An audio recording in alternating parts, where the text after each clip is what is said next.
Today's podcast is about the terms highly functional versus highly dysfunctional.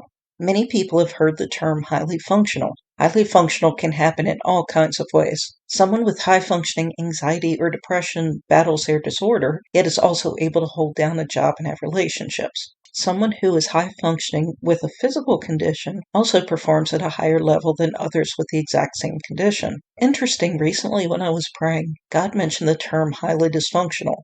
I assumed this would mean someone who is very dysfunctional, but it's not exactly what he meant.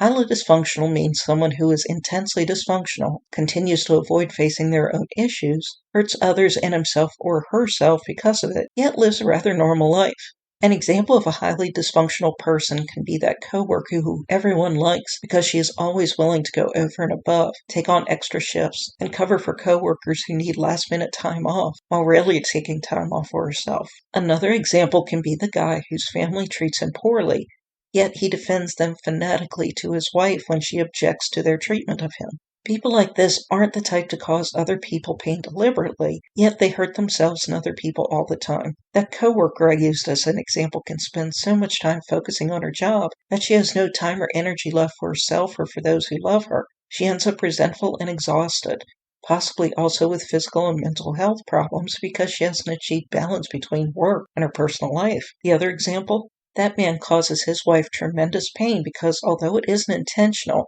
his behavior continually proves to her that his family is much more important to him than their marriage. Highly dysfunctional people usually have no idea what they are doing is such a problem until they're faced with undeniable proof of the problem, such as her health problems or his divorce. And sadly, by then, the damage is often irreparable.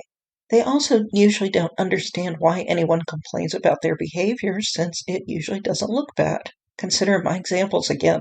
The woman in the example could be seen as having a good work ethic, and the man could be seen as a loving son to his aging parents. The highly dysfunctional don't realize that the truth is that the woman was raised to be a doormat by her abusive parents, or that the man in the example is a grown man who is still trying to gain the approval of his narcissistic parents that have made it clear that he is only worthy of their love when he does what they want him to.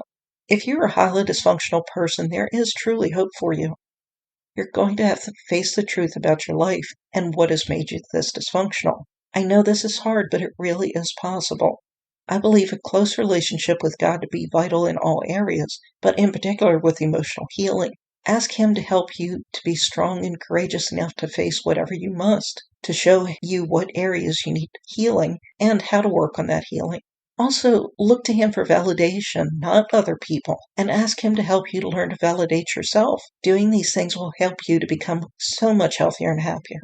People in relationships with highly dysfunctional people also need to take care of themselves, especially if the highly dysfunctional person doesn't recognize their dysfunction. Highly dysfunctional may not do it intentionally, but they still gaslight their loved ones by normalizing their behavior and criticizing healthy behavior.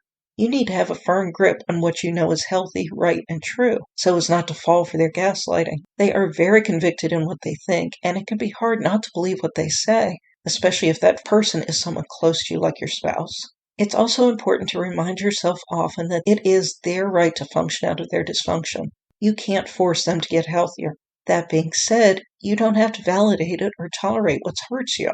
Have healthy boundaries and cling to the truth. Give this person consequences rather than excuse their dysfunctional behavior. Excuses won't help anyone. Consequences encourage change without being controlling. And never forget to pray about how best to handle your situation and ask God for any help you need. He will be glad to help you.